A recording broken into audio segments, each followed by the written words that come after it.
En el módulo, ya que ustedes pueden ingresar, lo que van a encontrar básicamente son los temarios, el temario del curso, que ahorita también vamos a mencionar qué es lo que se va a trabajar en esta materia.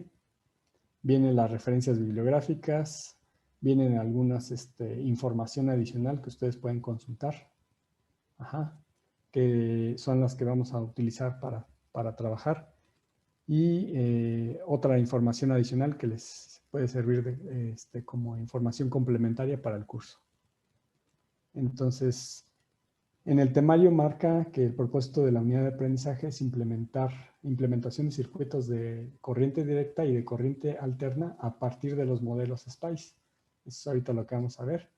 Y técnicas de manufactura de tarjetas de circuitos impresos, PCBs, que significa Printed Circuit Board. Entonces, básicamente esto es el propósito de la unidad.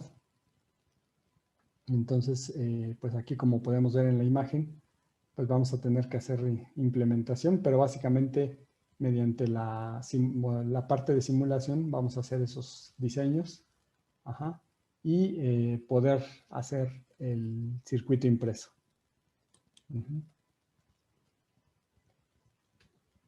Del contenido que marca la unidad, el temario, por ejemplo, viene en el tema 1 o en la unidad 1, viene la introducción al ambiente de simulación y modelos SPICE. Viene como unidad 2, simulación de circuitos en corriente directa y en corriente alterna. Como punto 3 viene consideraciones en el diseño de PCBs, tarjetas de circuito impreso. Y como unidad 4 vienen las técnicas de manufactura de los circuitos impresos. Entonces, básicamente, ustedes ya llevan algunas materias de circuitos electrónicos, de electrónica analógica. Entonces, pues ahora el siguiente paso es la parte de la simulación, que aquí lo que vamos a hacer en algunas prácticas es que ustedes hagan los cálculos de acuerdo a la teoría que ustedes ya vieron para proceder después a la parte de la simulación. Entonces, esas van a ser algunas de las actividades o de las prácticas que vamos a ir viendo en el curso. La parte de introducción al ambiente de simulación, eso también lo vamos a ir viendo ahorita, más adelante, para que conozcan el software, se familiaricen, cómo se utiliza, qué tipos de análisis se pueden hacer en el simulador. Y en base a los cálculos y a la teoría que ustedes ya vieron, por ejemplo, en el caso de mallas y de nodos que ya lo tuvieron que haber visto en circuitos, pues el simulador ayuda a hacer más rápida esta tarea. Pero bueno, no solamente ese tipo de circuitos, ustedes ya vieron los circuitos RLC o en algunos casos ya vieron los amplificadores operacionales. Entonces, la idea es que con este software, pues ya tengan una noción de cómo hacer el circuito en el simulador y tener algunos cálculos previos para poder corroborar ese funcionamiento y poner a punto los circuitos. Bueno, les voy a hablar un poquito de la historia. Los laboratorios Bell fueron inaugurados por ahí del 45. Básicamente es se fundó el Departamento de Física de Estado Sólido en estos laboratorios, en el cual pues básicamente consistía en el estudio y en la investigación de los semiconductores, ya que se tenían algunos materiales y podían realizar algunas funciones o se tenía la teoría para hacer algunos dispositivos que ya se tenían investigados, pero no se habían desarrollado. En estos laboratorios, pues, más adelante surgieron otras empresas como la de Nokia o la de AT&T o algunas otras empresas de telefonía. Básicamente, el auge de estos laboratorios se dio a partir de la primera invención del transistor. Aquí podemos ver un transistor de estado sólido compuesto por materiales semiconductores, por un material tipo P, por un material tipo N, por un material tipo P. Ajá. Y fue el que la primera parte que se desarrolló, ajá, como el primer transistor. Aquí vemos una fotografía como esta construcción fue muy rudimentaria.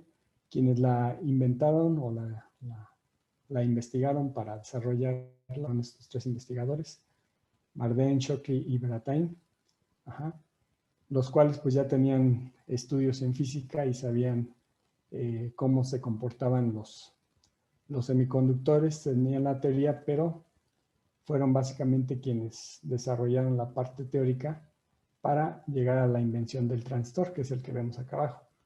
Y bueno, ustedes ya saben actualmente en qué se ocupan los transistores. Ajá. Inclusive ya ustedes pueden conocer las diferentes curvas que se obtienen de las diferentes configuraciones de transistores. Ajá. Entonces, bueno, ellos se encargaron de hacer toda la teoría, de desarrollar a través de las ecuaciones de la física para llegar a las ecuaciones que ocupamos nosotros, ya más simplificadas y de una forma más entendible para poder replicar este funcionamiento, ajá, y poder diseñar nuestros circuitos. Pero bueno, ellos comenzaron con el desarrollo del transistor. Posteriormente, pues quienes siguieron avanzando esta tecnología de estado sólido fueron muchos investigadores. Algunos de ellos, por ejemplo, Geoffrey Doomer fue el que diseñó o desarrolló el primer circuito integrado. Así se veía inicialmente, ajá, como el que tenemos aquí en esta imagen. Tenía una base, tenía diferentes materiales depositados en esta base y diferentes contactos de conexión para generar no solamente el primer transistor, sino la interconexión con otro transistor. Ajá, a esto pues le llamamos el layout de un circuito integrado. Ajá. Aquí podemos ver una fotografía cuando le asignaron el premio Nobel, ya por ahí del 2003. Pero bueno, la industria no solamente se quedó ahí. A partir de esta investigación y este desarrollo, pues hubo un incremento muy grande del desarrollo de circuitos integrados. Ajá. Aquí podemos ver un circuito integrado, el cual pues puede consistir de estos elementos como capacitores, resistencias, algunos transistores, para generar una etapa de amplificación. Al incluir varios elementos en un mismo chip, en un mismo espacio de silicio o de un mismo semiconductor, es a lo que se le conoció como el circuito integrado. Ajá. Aquí podemos ver una imagen de cómo eran estos encapsulados redondos. Aquí tenemos el silicio y cada uno de estos terminales es donde ya se conectan hacia un proto, o bueno, no había protos aquí, pero se podían conectar externamente ya a través de sus terminales de este circuito y utilizarse como un circuito integrado. Ajá. Similar a lo que ustedes han visto como los transistores que vienen en un encapsulado metálico, pero con mayor número de terminales. Así se veía los primeros circuitos integrados. Ajá. Pero bueno, la tecnología no se quedó ahí. Siguieron y se siguieron integrando más elementos como los que vemos aquí. Aquí ya tenemos arreglos de más transistores, ajá, de más elementos, de más resistencias o elementos pasivos. Y todo sobre el mismo espacio de silicio, interconectado con mayor número de terminales. Ajá, aquí ya en este caso podemos ver un gran número de terminales que ya no era posible utilizar el encapsulado como el que se utilizaba anteriormente. Entonces se empezó a utilizar este tipo de encapsulado y bueno, hay una diversidad actualmente de encapsulados, ¿no? Pero bueno, entonces comenzando con los que les puse, el nombre que les asignaron, que eran los Skull Integration, por ahí del 64, que consistía de 1 a 10 transistores. Ajá. El número de compuertas que podía realizarse con este número de transistores pues variaba, podía ser desde 1 hasta 12 compuertas lógicas. Las compuertas lógicas pues, son las que solamente pueden utilizarse con valores de 0 y 1, valores lógicos. Pero bueno, vamos con transistores, pues andaban rondando de 1 a 10 transistores. Pero bueno, fue avanzando la integración, llegaron a una escala media de integración por ahí del 68 y se hablaba que la integración media consistía de 10 hasta los 500 transistores. En compuertas, pues eran menor cantidad porque una compuerta puede contener más transistores y andaban desde el orden de los 13 hasta los 99. Y posteriormente, pues se extendió más el número de elementos y el término cambió como large scale, una escala grande de integración. Ajá. Por ahí del 71, el cual consistía de 500 a los 20.000 transistores. Ajá. En compuertas pues de 100 hasta los 9.999.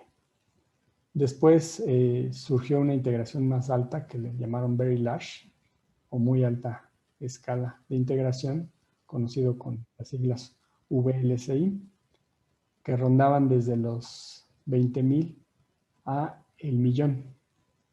Ajá. Entonces, no se quedó ahí, la tecnología fue avanzando. Para el 84, pues ya se utilizó el término ultra large scale integration, ¿sí? Que ya hablaba arriba del millón. Ajá. Actualmente, pues, se habla de órdenes de billones para algunos dispositivos, como algunos procesadores de computadora andan rondando esas magnitudes, ¿sí? Entonces se fue haciendo más y cada vez más complejo de lo que inicialmente teníamos muy básico, que decíamos aquí, se fue haciendo más y más complejo. ¿Qué es lo que se fue haciendo? Pues integrando más y más elementos. Entonces se fue incrementando la complejidad. Como les mencionaba, por ejemplo, en este circuito, pues aquí ustedes muy fácilmente pueden hacer los cálculos, no se requiere quizá de una computadora con una calculadora o inclusive con papel, se pueden hacer fácilmente estos cálculos para determinar las corrientes de colector, las corrientes de emisor, las de base, poner en punto de operación estos transistores para que funcione como lo estamos diseñando, como un amplificador operacional. Pero al haber un incremento, decíamos ya de 1.000.000 de transistores, pues ya no es fácil hacer un cálculo, ya que aparte, aquí nosotros en la teoría, ustedes ya llevaron electrónica analógica, pues se hacen muchas aproximaciones. Ajá. Decimos que la corriente de colector es aproximadamente igual a la corriente de emisor. Ajá. Pero todas esas consideraciones al ir incrementando la complejidad van sumando su efecto, es decir, si despreciamos esta pequeña corriente que se suma en este elemento, si se está amplificando, en la última etapa, pues la contribución de todos estos elementos va a afectar gravemente la salida. Entonces ya no van a ser los mismos resultados que se calcularon con los que obtenemos físicamente. Entonces por ahí más adelante surgió a través de surgió un ambiente de simulación a través de modelos SPICE. El término SPICE viene de este acrónimo, aquí lo podemos ver, que hace énfasis en circuitos integrados mediante un programa de simulación. ¿Quién empezó a trabajarlo? Pues esta persona. Y por acá vemos a Ronald también, que trabaja en un programa que se llama Cancer, pero es más bien por el acrónimo que viene en análisis informático de circuitos no lineales. excluyendo la radiación.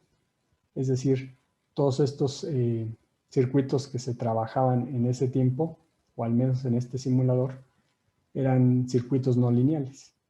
Ajá. Si fueran circuitos lineales, mucha de la problemática se hubiera solucionado fácilmente.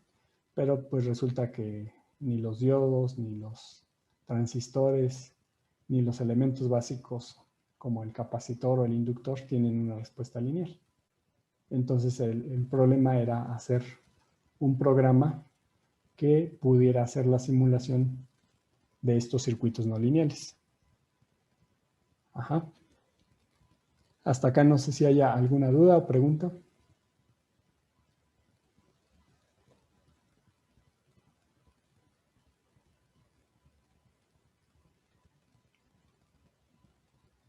Bueno, si me escuchan, ya me quedé hablando solo. Ok. Bueno, entonces, ¿todo bien? Bueno, entonces, pues a partir de que se empezó a trabajar en los circuitos no lineales y la complejidad se volvía cada vez más y más difícil de trabajar, ajá, porque ya hablábamos de integraciones muy complejas, fue que se empezó a desarrollar estos programas que inicialmente ellos lo desarrollaron. Ellos estaban ubicados en la Universidad de California, en la Universidad de Berkeley. Ajá, como habrán notado, pues ahí también fue donde estaban los laboratorios Bell. El laboratorio Bell ahí se encontraba en California, que es donde se desarrolló el primer transistor, y de ahí el término que se menciona que es el Valle del Silicio, ajá, que es donde se ha trabajado los semiconductores desde hace mucho tiempo, desde que se inició su invención del transistor, y no ha parado la industria de semiconductores en esa zona. Ajá, entonces la Universidad de Berkeley se encuentra en California y ellos empezaron a trabajar con el desarrollo de un software para poder reducir la complejidad en cuanto a los cálculos, ajá, para la simulación. Entonces la primera versión que ellos sacaron pues era muy simple, tenían ecuaciones muy simples de transistores, de capacitores, de diodos, de transistores, ajá, capturados en el lenguaje de programación para ver las respuestas. Pero pues fue evolucionando esa programación de SPICE, y en el 2011, ajá, SPICE pues evolucionó para convertirse en el simulador de circuitos integrados a nivel mundial.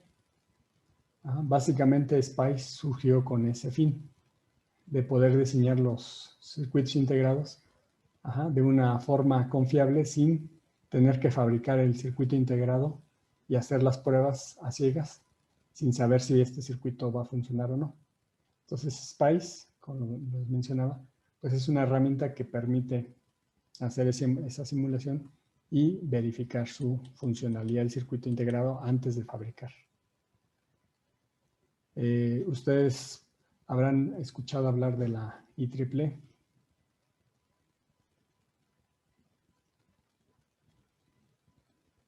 Ok. Sí, es el Instituto de Ingeniería Eléctrica y Electrónica. Bueno, sus siglas en inglés es IEEE. Ajá. Y ellos básicamente han trabajado o han estandarizado pues parte de los modelos. Ahorita vamos a hablar un poco de los modelos.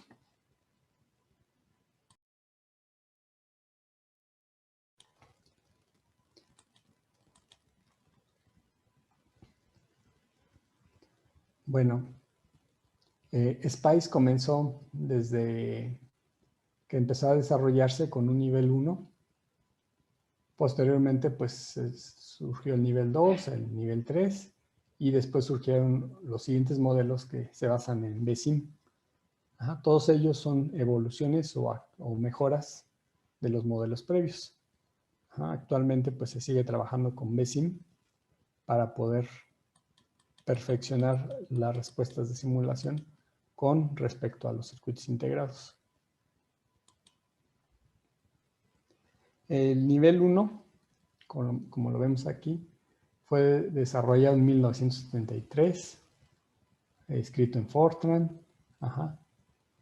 Y bueno, en realidad fue algo diferente que fue para estimar rápidamente lo concerniente a los circuitos no lineales. Ajá. Y manejaba aquí algunos análisis transitorios. No manejaba muchas cosas que ahorita vamos a mencionar más adelante con el software actual. ¿Qué cosas se pueden hacer? Se pueden desarrollar actualmente mucho más cosas de las que se manejaban en el nivel 1. Y básicamente, bueno, vamos a ir viendo más adelante que consistía en cargar las ecuaciones de funcionamiento de cada dispositivo. Entonces, este primer nivel, pues tenía una cierta complejidad, sus ecuaciones matemáticas.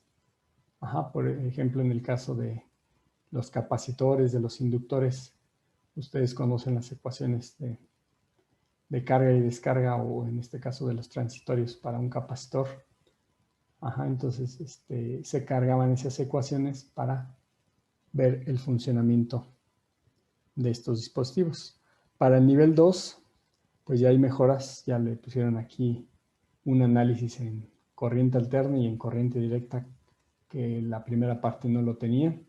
Inclusive un tipo de análisis de ruido que tampoco estaba considerado en este primer nivel.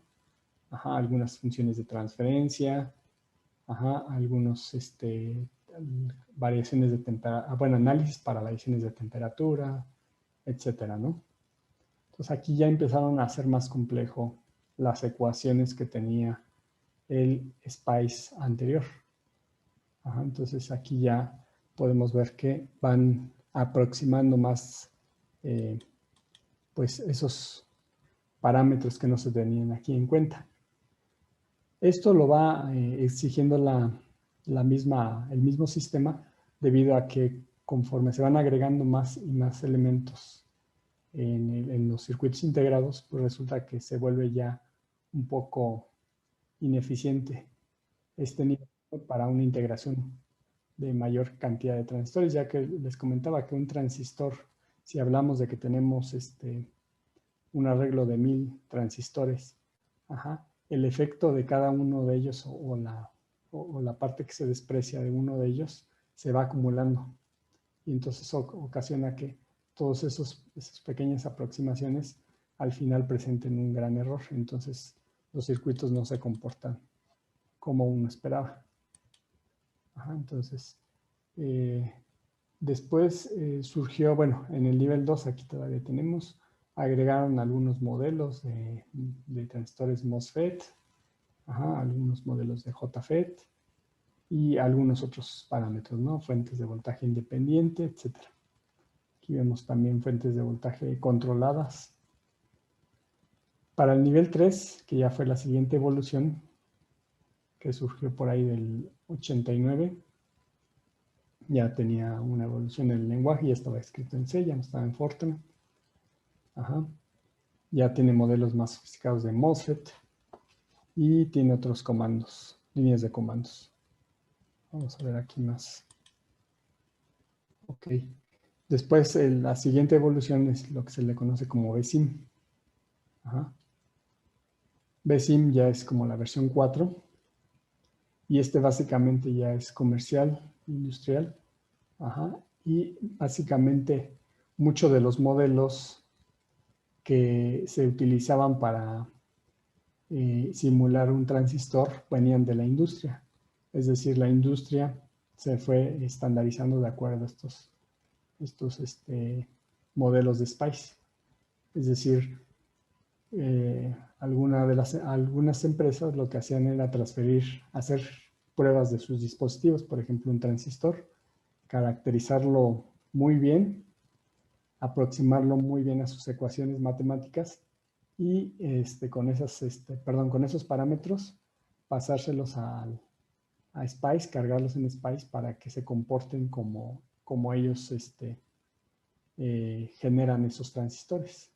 Entonces la simulación y la parte comercial que ellos trabajaban pues ya era muy aproximada. Es decir, si nosotros hacíamos la simulación de un circuito con el simulador se aproximaba muy bien a la parte física.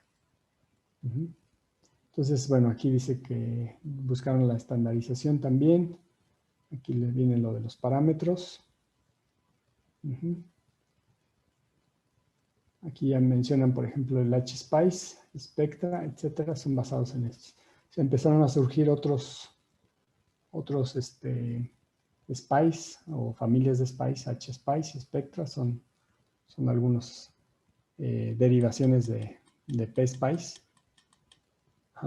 las cuales pues también contienen modelos y contienen parámetros. Quienes empezaron a adaptar toda esta tecnología de Spice, pues aquí vemos algunas empresas, LT Spice, por ahí vamos a ver también estos softwares. Tina, que también es un software que está desarrollado por Texas Instruments. HSpice, que también es otra empresa que maneja, que se llama Synopsys. IBM también maneja su Spice. Infineon también maneja su Spice. Y National Instrument, que le puso Multisim. Entonces, pero básicamente están basados en el mismo principio.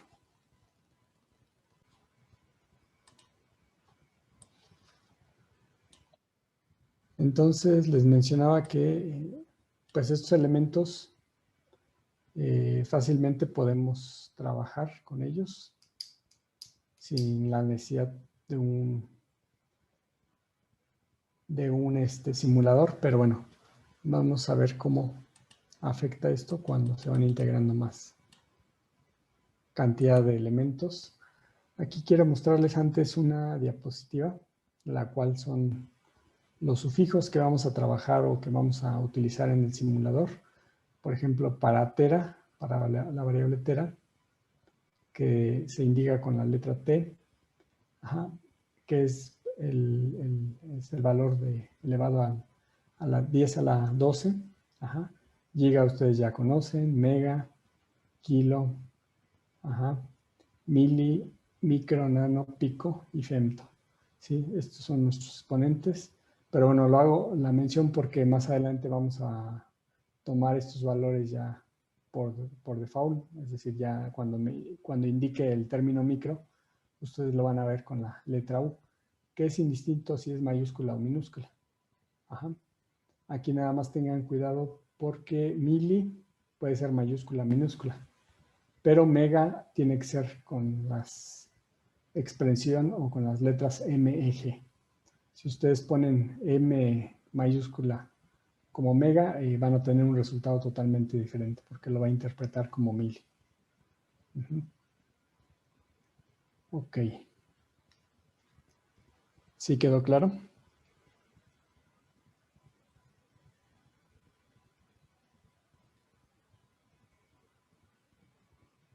Ok.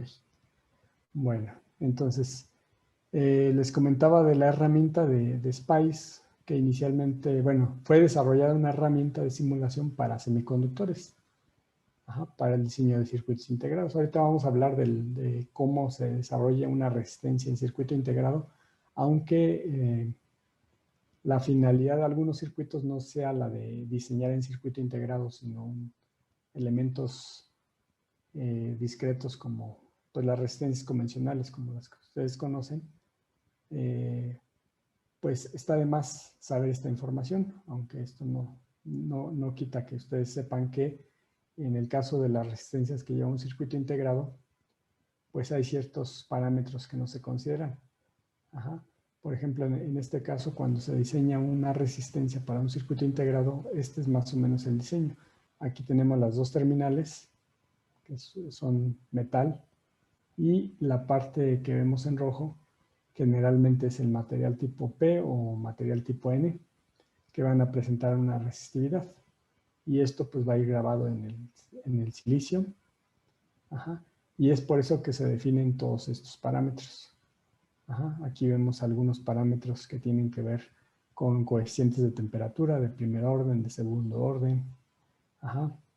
La resistencia como tal, el ancho que toma por default. Aquí vienen nuestras unidades. Las partes estrechas debido a algunos ataques laterales. Cuando se hacen estos resistencias, como son tan pequeñas, a veces quedan un poquito como, pues como mordisqueadas aquí, ¿no? Como no quedan tan perfectas. Entonces, estos parámetros se tienen que cargar siempre y cuando se esté diseñando una resistencia para un semiconductor. Pero si no es el caso, si estamos manejando una resistencia discreta, un dispositivo discreto como ustedes lo conocen, como el que les mencionaba aquí en la figura, pues estos datos o estas variables, parámetros, perdón, se vuelven insignificantes y no hay que considerarlos. Ajá. Inclusive vienen modelos más simples para estos elementos que son externos, pero para dispositivos dentro del silicio, pues sí vienen todos estos parámetros que se tienen que considerar. Aquí ya vemos pues esos términos que les mencionaba, por ejemplo, la longitud y la parte del ancho del material semiconductor, menos el estrechamiento que puede haber en ambas caras de la resistencia, ¿no? Entonces esto va a modificar nuestra resistencia, al igual que algunos términos que tienen que ver con la temperatura o el cambio de temperatura. Ajá. Inclusive aquí vemos un elemento al cuadrado que puede afectar la respuesta de nuestra resistencia. Todos estos elementos es para resistencias que van a ser diseñadas dentro del circuito integrado. Aquí vemos los capacitores, esta es una vista lateral. Generalmente esto, si fuera volumétrico, pues sería algo así. Y lo que separa a estos materiales, pues son aislantes. Ajá. Aquí vemos el aislante y una conexión, el cual permite pues generar estas placas paralelas.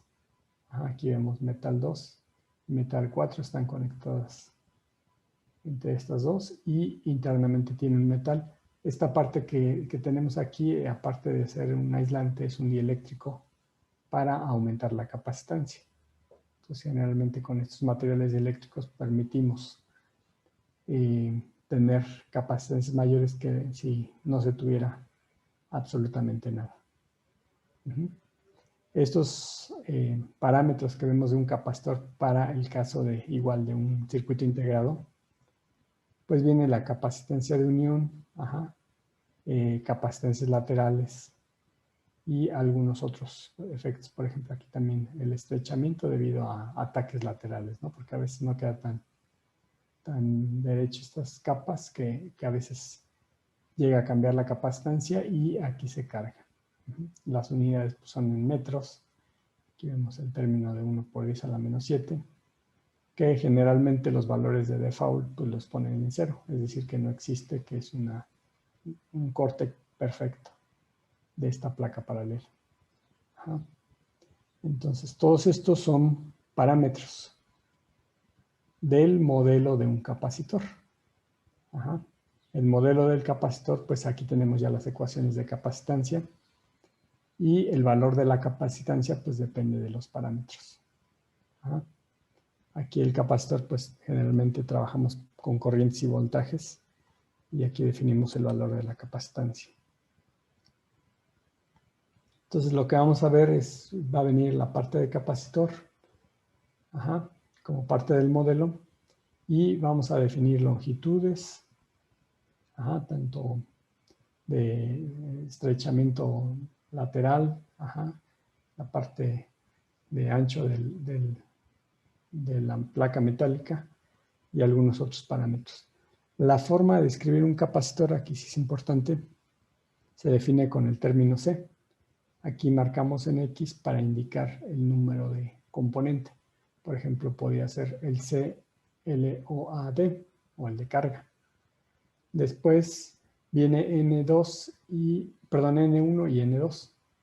Y este me va a indicar las terminales o nodos. El nodo 1 y el nodo 2. Y finalmente el valor de la capacitancia, 10P, 10 picofarads.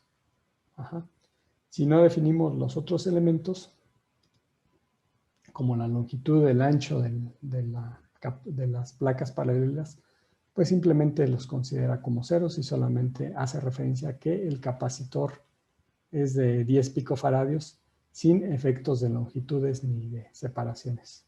Ajá. Esto aplica, les comentaba, pues generalmente para la parte de circuitos integrados, que debemos de definir esto porque todo esto va a influir en los valores finales de las capacitancias. Aquí vemos un ejemplo en el cual ya consideran tanto la longitud como el ancho del capacitor para que, a pesar de que se indique que es un capacitor de 10 picofaradios, estos datos van a ser la modificación de esa capacitancia debido a esos efectos o efectos que generalmente lo vamos a ver más adelante, que también existen otros efectos que se llaman efectos parásitos que se van a presentar al momento de hacer la simulación de un circuito. Lo mismo el inductor. El inductor, en el caso de semiconductor, vamos a tener estos parámetros. Les decía, son mucho menos cantidad que los que presenta un transistor JFET o un MOSFET. En el caso del MOSFET, pues habíamos visto 180 parámetros. En el caso del capacitor, pues solamente son estos. 1, 2, 3, 4, 5, 6 parámetros. Ajá. Y esto, pues les decía, tiene que ver con las geometrías. Por ejemplo, aquí tenemos cómo se diseñaría un inductor en el silicio, cómo quedaría.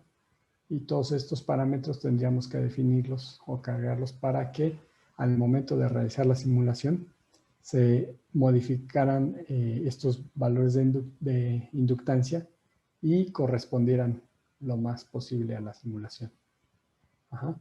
Aquí me indica L, que es la indicación de que esto es un inductor, el número del inductor, ajá, los nodos y el valor. Entonces aquí igual tenemos un ejemplo, L shunt,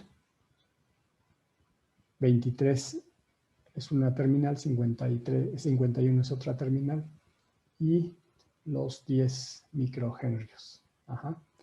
También podemos indicar condiciones iniciales a través del comando IC igual a 15.7 miliamperes. Se da una condición inicial de una corriente de 15.7 miliamperes para este dispositivo.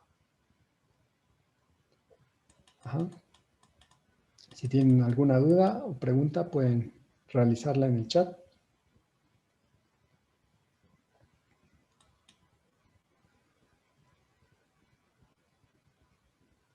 Ok, si no hay dudas, seguimos avanzando. Aquí vemos también, en el caso de un transformador, qué parámetros también se pueden definir. Podemos utilizar estos mismos parámetros para un transformador convencional. Lo que tendríamos que definir, por ejemplo, es quizá no modificar el ancho de banda, o el GAF, porque no hay efectos en estos componentes externos, pero sí tendríamos que modificar la parte de acoplamiento. Ajá. Generalmente viene en un valor de 1. Y este es el que nos permite acoplar de 1 a 1 nuestro transformador y podemos utilizarlo al momento de hacer la simulación. Ajá. Otro de los parámetros que podemos modificar, que no viene aquí, faltó parte de la presentación, pero es la inductancia. La inductancia, sí, miren, aquí viene la inductancia, que también se define tanto de la primera bobina como de la segunda bobina, así como el factor de conductividad que tiene este transformador también se puede definir. Ajá, aquí vemos la forma general, el K, el valor del nombre, el inductor, el nombre tanto de la bobina 1 como de la bobina 2, como el valor de acoplamiento. Ajá. Si es 1 a 1, un transformador 1 a 1, pues aquí le pongo 1. Si es de 10 a 1, ajá, le pongo 0.1. De esa forma, por ejemplo, si tengo 127 volts de corriente alterna, puedo atenuarlo 10 veces y tendría 12.7 volts, que es como actualmente se manejan los transformadores de de corriente alterna de 127 a 12 volts. También tenemos las fuentes de voltaje, les decía, ya en los últimos modelos de SPICE, nivel 2 y 3 se incluyeron ya las fuentes de voltaje. Aquí vemos algunas fuentes. Todas las de voltaje o de tensión van a iniciar con la letra V. Aquí vemos algunas exponenciales, de pulsos, lineales, ondas senoidales, pero la diferencia que vamos a notar de las fuentes de voltaje pues es que siempre van a iniciar con la letra V. Para las fuentes de corriente, pues vamos a notar que son I. Y pues aquí vamos también a ver que son similares tanto las de voltaje como corriente, pero por ejemplo aquí vemos la fuente senoidal, pero ahora en modo de corriente. Vamos a seguir avanzando. Ok. Aquí tenemos fuentes dependientes y fuentes independientes. Fuentes independientes pues son las de corriente y voltaje que mencionábamos. Las terminales, por ejemplo, la de corriente inicia con terminal negativa y después con terminal positiva. Le vamos a colocar el valor y qué tipo va a ser esta fuente. Y si va a ser transitoria, pues hay que indicarle esa variación en el tiempo. En el caso de fuentes de voltaje es algo similar, positiva y negativa, el valor y el tipo de señal y si es transitoria también. Estos serían para fuentes de voltaje y de corriente, y aquí tenemos la parte de fuentes dependientes. Ustedes ya llevaron en circuitos las fuentes dependientes. Hay 4 tipos. Las de corriente, dependientes, voy a poner aquí las de corriente, dependientes de voltaje y de corriente. Y las de voltaje, que dependen de voltaje y dependen de corriente. Entonces tenemos en realidad 4. Aquí podemos ver esas 4. Entonces aquí vemos la primera, que es de voltaje, current, voltage source. Es la fuente de voltaje dependiente de voltaje. La fuente de corriente dependiente de corriente.